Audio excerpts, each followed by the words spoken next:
यहाँ से शुरू हुए $500 से और 30 कंपनियों के मालिक बन गए हैं। किस तरह से ये मोटिवेशन आई और ये सेटअप क्रिएट किया सारा? If you have the eyes to find the opportunities and has the courage to explore the opportunities, then you have sky is the limit in the United States. मैंने as a clerk convenience स्टोरों के ऊपर भी काम किया, flea market के अंदर भी काम किया, एज ए सेल्समैन भी काम किया, फिर इंपोर्ट किया पाकिस्तान से चीज़ें। क्या क्या सर सबसे पहली चीज़ इंपोर्ट की आपने? सबसे पहले लेदर ग्लव्स मंगाए थे मैंने पाकिस्तान से। अब एक्सपोर्टर भी शायद नया था, इंपोर्टर भी नया था। हाँ, दोनों ही तो किसी को नहीं पता हम करने क्या, उसने पकड़ा सामान किसी से और चढ़ा दिया और मैं वसूल करने के लिए चला गया। बाद में पता चला नहीं, there are so many steps in between. अच्छा, आप बुश से मिले, बराक ओबामा से मिले, जो बाइडन से मुलाकातें हुई, हेनरी क्लिंटन से आपकी मुलाकात हुई, तो ये कौन सी गिद्दर सिंह ये जो सब आपसे मिल लेते हैं? अच्छा, ओरिजिनली ये चीज़ें सारी पैसे से स्टार्ट हुई कि ये इलेक्शन कैंपेन्स हैं, you spend money, you bring them. फिर वो जब देखते हैं कि यार बंदे के अंदर कैपेसिटी एंड पोटेंशियल भी है और इंटरेस्ट भी है और टाइम भी अपना लगा रहा है, पैसा भी अपना लगा रहा है, तो give him the opportunity. Very nice. So instead of just taking money from him, give him the charge of the money we have.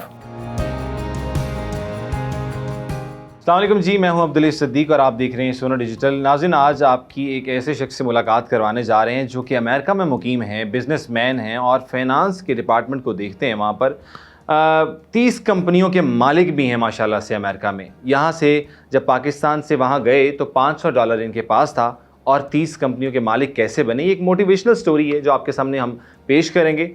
इनसे ही बात कर लेते हैं। ताहिर जावेद साहब हमारे साथ मौजूद हैं। सर अस्सलाम वालेकुम, सबसे पहले तो बहुत शुक्रिया आपके वक्त का। सर, क्या देख रहे हैं पाकिस्तान को और ये सारी कहानी जो आपकी है कि यहाँ से शुरू हुए $500 से और 30 कंपनियों के मालिक बन गए हैं, ज़रा लोगों को बताएं किस तरह से ये मोटिवेशन आई और ये सेटअप क्रिएट किया सारा? वालेकुम सलाम and thank you for having me. ये 34 ईयर का सफ़र है, so it's not something like in few years. तो यू नो अमेरिका में वही जो स्ट्रगल आप किसी भी कंट्री में जाके करते हैं वो मैंने भी की और भी लोग करते हैं। और आहिस्ता आहिस्ता, since it's a land of opportunities and if you have the eyes to find the opportunities and has the courage to explore the opportunities, then you have sky is the limit in the United States. So same, I tried so many different things and some of them worked and this is how the business started and alhamdulillah happy now. Sir, वहाँ पे और jobs भी की, क्या क्या job करनी पड़ी start में? मैंने एज ए क्लर्क कन्वीनियंस स्टोरों के ऊपर भी काम किया, फ्ली मार्केट के अंदर भी काम किया, उसके अंदर basically as a sales person जा कर के मुख्तलिफ जगहों पे अपने प्रोडक्ट को दिखा के बेचने का एज ए सेल्समैन भी काम किया। और you know all these different जो भी है, फिर इंपोर्ट किया पाकिस्तान से चीज़ें। क्या क्या सर सबसे पहली चीज़ इंपोर्ट की आपने? सबसे पहले लेदर ग्लव्स मंगाए थे मैंने पाकिस्तान से। पहली प्रोडक्ट आपकी लेदर ग्लव्स की? ग्लव्स मंगाए थे वही, और सियालकोट से? सियालकोट से। All right. हाँ, और उसके बाद वहाँ जाते ही गले पड़ गए। अच्छा। क्योंकि वो they were not as per the specs. और दूसरी चीज़ जिसके लिए मंगाया उसने बोला ये तो वो चीज़ ही नहीं है। तो एक तो वो कस्टमर ख़राब हो गया, दूसरा बल्कि उससे भी पहले एक हुआ कि एयरपोर्ट के ऊपर रिलीज़ ही नहीं हुए कि उसके कंट्री ऑफ ओरिजिन नहीं लिखा हुआ था। अब एक्सपोर्टर भी शायद नया था, इंपोर्टर भी नया था। हाँ, दोनों ही। तो किसी को नहीं पता हम करने क्या, उसने पकड़ा सामान किसी से और चढ़ा दिया और मैं वसूल करने के लिए चला गया। बाद में पता चला नहीं, there are so many steps in between. तो this is how you learn. देखो ना, आप गलती करोगे फिर लर्न करोगे, तो उससे सीखा। अब वो जो बेसिकली जितने का हमने बेचना था उससे कई यानी 15-20% ऊपर में तो हमें वो पड़ गया, सारे खर्चे करके। हम तो रिलीज़ नहीं करेंगे जब तक आप इसके ऊपर एक एक पेयर के ऊपर आगे टैग नहीं लगाओगे इस मेड इन पाकिस्तान। तो अब आप अंदाज़ा करें, वहाँ पे आप यूनियन लेबर लगा के जिनको 50 रुपये घंटे के दे के ये काम करा रहे हैं, तो आपको तो वो यानी रिटेल की दुकान में बिक रहा है उससे भी महंगा पड़ गया। लेकिन मैंने फिर उसके लिए उस वक्त तो आइडिया ये नहीं था ना कि अगर थोड़ा सा भी एक्सपीरियंस होता तो मैं माल को वैसे ही छोड़ देता। मैंने कहा मैं करना शुरू कर देता हूँ, शायद हो जाए। करते करते ऐड करते करते करते पता चला जितने का माल था उससे ज़्यादा ऊपर लग गया। तो मतलब this is how you learn, this is one of the. ठीक है, बट लेकिन वो ये है कि गिव अप नहीं किया। उसके बाद फिर मैंने शर्ट्स मंगवाई और फिर और भी चीज़ें काफ़ी मंगवाते रहे। सर, ये जो 30 कंपनी हैं, ये तो लोगों को पता है कि आप 30 कंपनियों के ऑनर हैं वहाँ पर। मुझे ये बताइएगा कि वो क्या क्या काम करती हैं, उनका मकसद क्या है और वो डिफरेंट 30 कंपनियाँ किस किस डिपार्टमेंट को डील कर रही होती हैं? देखें, मेरा जो मेजर बिजनेस है वो हेल्थ केयर के सेगमेंट के जी। और हेल्थ केयर के अंदर इटसेल्फ आपकी बहुत सारी डिवीजन्स होती हैं। देखो ना, behavioural health is one aspect of that, उसके बाद इमेजिंग दूसरी है, फिर जो हॉस्पिटल इटसेल्फ एक, फिर आपका जो आउट पेशेंट है फैसिलिटीज़ जहाँ पे पेशेंट्स डे टाइम के क्लिनिक्स और अर्जेंट केयर्स एंड ईआरस, इस तरह। तो ये डिफरेंट एक हेल्थ केयर के अंदर एक बिग नंबर ऑफ कंपनीज़ का एक मामला। उसके बाद हमारे कंज्यूमर गुड्स की जो मतलब ग्लव्स वहाँ से शुरू की, वो अभी तक है वो सारा कुछ। तो कंज्यूमर गुड्स की डिस्ट्रीब्यूशन है, जिसके अंदर हम होलसेल बड़ी बड़ी कंपनियों से लेके तो होलसेलर्स को, और then further other division of the same business, जिसमें हम फिर रिटेलर्स को यानी B2B प्रोजेक्ट करते हैं, और उसके बाद फिर कंज्यूमर्स को भी डायरेक्टली। फिर हमारा इसी तरह अमेज़ॉन का एक डिफरेंट कंपनी है जो डायरेक्टली कंज्यूमर को डील करती है to just direct shipment. Amazon is just one, उसमें वॉलमार्ट और सो मेनी अदर। तो रियल स्टेट का एक है हमारा जिसके अंदर हम रियल स्टेट डेवलपमेंट, और इसी तरह हमारा मतलब डिफरेंट नीशेस ऑफ बिजनेस हैं और ये डिफरेंट डिपार्टमेंट्स हैं। तो सर ये सारी चीज़ें इकट्ठे किस तरह कर लेते हैं? अब देखें ना, आप आहिस्ता आहिस्ता जब करते हो तो आपकी टीम बिल्ड होती होगी। चलिए, हर कंपनी के अपना प्रेसिडेंट है, उसका अपना एडमिनिस्ट्रेटर्स हैं, उसके नीचे उसी तरह बिजनेस डेवलपमेंट के अपने ही लोग हैं, और दिस इज़ हाउ वो एक चल रहा है। अच्छा, पाकिस्तान और अमेरिका के रिलेशंस में जो ब्रिज का किरदार अदा करते हैं, उसमें आप क्या मतलब क्या क्या फैसिलिटीज़ देते हैं, क्या लेज़ॉन आप क्रिएट करते हैं सब पाकिस्तान और अमेरिका के रिलेशंस में? जैसे मतलब मैं basically I was born in Pakistan, फिर अमेरिका में गया। I am citizen of United States as well. तो मेरा एक पाकिस्तान के साथ भी एक प्यार है, एक लगाव है, एक उल्फत है, जो भी मोहब्बत। इसी तरह अमेरिका के साथ भी, I mean America made me what I am today. तो फिर मुझे I know the pros and cons of the both places. I know the ups and downs and thought process and how people think there and how people think here.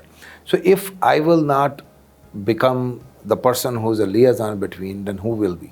So there are so many people like me which they try the same thing what I do, and which is जिसको हम कहते हैं ना overseas Pakistanis or diaspora in United States are very active, because they, after some people made money, they realize that this is equally our duty to make sure that we put the people together, and the more communication they will do, the more understanding they can develop over any issue.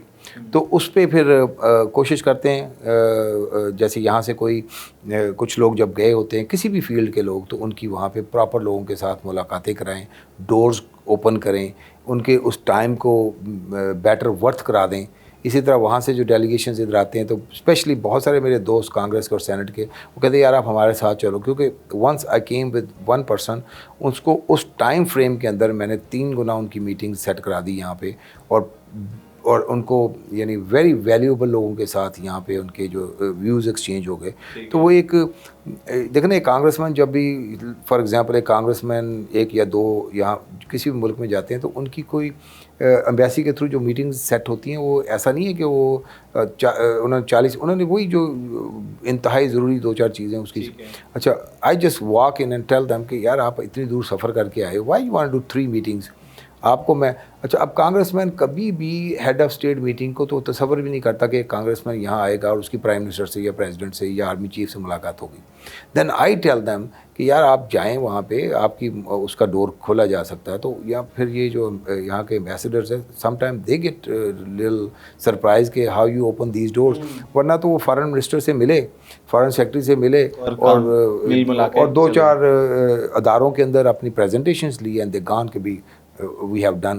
अच्छा, आप Bush से मिले, Barack Obama से मिले, Joe Biden से मुलाकातें हुई, Henry Clinton से आपकी मुलाकात हुई, तो ये किस तरह से मुलाकातें तय पाई और इनके एजेंडास क्या थे, और कौन सी गिद्दर सिंह ये जो सब आपसे मिल लेते हैं? अच्छा, ओरिजिनली ये चीज़ें सारी पैसे से स्टार्ट हुई कि ये इलेक्शन कैंपेन्स हैं, you spend money, you bring them, आप उनके फंड रेजिंग्स करें, आप मतलब $500 million आप इकट्ठा करके उनको दें, they will come and spend 30 minute 40 minute with you. Originally तो ये इसी तरह स्टार्ट हुई, ठीक है। लेकिन उसके बाद मैं ज़ाती तौर पे एक मेरा अपना एक फील्ड है, इंटरेस्ट है, नॉलेज है, स्टडी है। तो फिर जब मैं उसके ऊपर कम्युनिकेशन उनसे की और एक यानी further other than just adding money जब मैंने चीज़ें ऐड करना शुरू की then I get picked as appointments. मैंने पार्टीज़ के अंदर मैं लेगेसी मेंबर फॉर DSCC के ऊपर मुझे लगाया गया, फिर DNC में डिप्टी नेशनल फाइनेंस चेयर लगाया गया, hand picked by the president of the country. तो ये फिर वो जब देखते हैं कि यार बंदे के अंदर कैपेसिटी पोटेंशियल भी है और इंटरेस्ट भी है और टाइम भी अपना लगा रहा है, पैसा भी अपना लगा रहा है, तो give him the opportunity. So instead of just taking money from him, give him the charge of the money we have. कुछ यहाँ से छोड़ के जा रही है पाकिस्तान से और मूव कर रही है, ब्रेन ड्रेन चल रहा है। अभी कहते हैं कि जी पासपोर्ट ऑफिस के बाहर लाइनें लगी हुई हैं, पासपोर्ट का पेपर ख़त्म हो गया है। तो आप क्या समझते हैं कि ये बाहर जाना चाहिए यूथ को, या यहीं पे रह के चैलेंजेस को फेस करना चाहिए, मुकाबला करना चाहिए और पाकिस्तान में ही रह के काम करना चाहिए? दोनों काम करने चाहिए। देखें एक चीज़ मैं बताऊँ, आप बहुत ज़्यादा लर्न करते हैं बाय ट्रैवलिंग। बिल्कुल। अच्छा, और अगर किसी को के पास इतने रिसोर्सेज हैं कि वो उस ट्रैवल को, एक्सपेंसेस को, वीज़ा को, इन चीज़ों को कर सकता है बेयर, मैं कहता हूँ बिल्कुल जाना चाहिए। आप देख किसी एक बंदे को पकड़ें जो ज़िंदगी में कभी बाहर नहीं गया, बेशक सेम एजुकेशन है, और एक बंदा बेशक वो दुबई में ही होके आया हो, दोनों का थॉट प्रोसेस डिफरेंट हो जाएगा, सोच डिफरेंट हो गया। तो मैं नहीं ख्याल कि इसको हमें डिस्करेज करना चाहिए। जो जा सकता है उसको जाना चाहिए, बाहर जाके अगर अपनी जॉब एक्सप्लोर कर सकता है, बिजनेस एक्सप्लोर। याद रखें, पाकिस्तानियों को जिधर मर्जी भेज दें, पाकिस्तान उसके अंदर साथ ही जाएगा। सर मुझे ये बताइएगा अब कि पाकिस्तान के जो हैं ताल्लुकात में उतार चढ़ाव आता रहता है अमेरिका के साथ, उसकी क्या वजह बनती है? इनके मामला क्यों नहीं तय पाए जाते और ये कोई ना कोई मसाइल चलते रहते हैं? देखें, ये जो आपके बायलैटरल रिलेशनशिप होते हैं, ये कोई शादी तो होती नहीं है। ये आपके डिफरेंट इश्यूज़ के ऊपर डिफरेंट आपका ओपिनियंस होती हैं। हर कंट्री के अपने उसमें इंटरेस्ट होते हैं और उसी के हिसाब से ये बेसिक कंपैटिबिलिटी की आपने एक मैच होता है कि इस इशू के ऊपर हम दोनों सेम राय रखते हैं, लेकिन एट द सेम टाइम दूसरे इशू के ऊपर आपकी एक राय होगी, दूसरे की दूसरी राय। तो ये एक बड़ा एक फ़ाइन डेलिकेट किस्म का एक काम है जिसको दैट्स वाई टॉप नॉच जो एक्सपर्ट्स होते हैं वो फॉरेन ऑफिस में इन चीज़ों को हैंडल करते हैं। तो मैं नहीं समझता कि ये कोई डिफरेंट चीज़ है। किसी भी दो मुल्कों के रिलेशनशिप कभी भी इतने या तो आपके ऊपर जा रहे होते हैं या नीचे जा रहे होते हैं। मसलसल काम करने में नीचे आने की अपनी रीज़न होती है, ऊपर जाने की हमें कोशिश ये करनी चाहिए कि हमारे रिलेशनशिप किसी के साथ भी नीचे ना जाए। ताहिर जवेद साहब, मुझे ये बताइएगा, इलेक्शंस कब होते नज़र आ रहे हैं, आपका क्या इस पे ओपिनियन है? अमेरिका में इलेक्शन नवंबर में होंगे। पाकिस्तान में भी किसी नवंबर में हो सकते हैं। लेकिन कोई ओपिनियन होता है ना कि ये इस टाइम फ्रेम में हो रहे हैं और अभी क्यों नहीं हो रहे? देखिए, पाकिस्तान के अंदर मेरी अपनी राय के अंदर बहुत सारे दरमियान में जो मामला चल रहे हैं ना कि ये जो सेंसस हुए उसके बाद हल्का बंदियाँ हो रही हैं, अब ये कामों को निपटाए बगैर चीज़ें, ओपिनियन डिवाइड है अमंग दी पॉलिटिकल पार्टीज़ भी कि उससे पहले हों कि उससे बाद में हों। तो मेरी ज़ाती राय के अंदर अगर सारे मामला सीधे हो जाते हैं और अगर 2-3 महीने के डिले के अंदर भी प्रॉपर इलेक्शन हो जाते हैं तो I don't see anything wrong with it. Sir मुझे ये बताइएगा, आखिरी सवाल है हमारा, कि इंडियन लॉबी अमेरिका में हमें बहुत स्ट्रॉन्ग नज़र आती है लेकिन पाकिस्तान लॉबी इस तरह से मुतहर्रिक नज़र नहीं आती, उसकी क्या रीज़न है? पाकिस्तान लॉबी है कहाँ? कहीं नहीं है। बताए ना मुझे कि मतलब देयर इज़ नो प्रॉपर लॉबियस्ट। मेरा ख्याल आज तो अभी तो मेरा नहीं ख्याल कोई है। There is no proper lobbyist firm hired to promote Pakistan. दूसरी चीज़ ये भी है कि पाकिस्तान का कोई इशू भी नहीं है इस वक्त जिसको प्रमोट करने के लॉबियस्ट को आप हायर करें और उसको, हाँ एडवोकेसी होनी चाहिए। लॉबी होती है किसी इश्यूज़ के ऊपर ना, अब पाकिस्तान की एक मार्केटिंग एंड एडवोकेसी उसका भी हम नहीं कर रहे इस वक्त, बाय द वे उसके ऊपर होना चाहिए। जैसे पाकिस्तान के लिए टूरिज़्म को वहाँ पे प्रमोट करना चाहिए, पाकिस्तान के अंदर वहाँ के लोगों की इन्वेस्टमेंट, वो इंडिविजुअली मेरे जैसे लोग अपने तौर पे आने जाना, करना, कराना, लेना देना कर रहे हैं, बहुत दुनिया कर रही है। मैं इसलिए कहता हूँ जो ओवरसीज़ पाकिस्तानी जो डायस्पोरा है वो ये गैप्स को फिल कर देते हैं वहाँ पे। उनके अपने रिलेशनशिप्स हैं कांग्रेसमैनों के साथ, उनके अपने रिलेशनशिप हैं बिज़नेस कम्युनिटीज़ के साथ। फिर इसी तरह जैसे अपना जो पाकिस्तानी फिजिशियन एसोसिएशन है वो इस नवंबर के अंदर अपना जो विंटर का कन्वेंशन यहाँ जब करने जाएगी तो 250-300 डॉक्टर यहाँ पे आएंगे, उनकी फैमिलीज़ आएंगी। सो ये ऑर्गेनाइजेशनल लेवल पे जो डायस्पोरा कर रहा है उसके अंदर एज सच कोई ऑर्गेनाइज्ड एफर्ट नहीं है, होनी चाहिए। सर बहुत शुक्रिया आपके वक्त का, बहुत अच्छा लगा आपसे गुफ्तगू करके। हमारे साथ ताहिर जावेद CEO हैं और अमेरिका में 30 कंपनियों के मालिक हैं। इनकी मोटिवेशनल स्टोरी आपने जानी है। अपने होस्ट अब्दुल हई को दीजिए इजाज़त। अल्लाह हाफ़िज़ नासिर।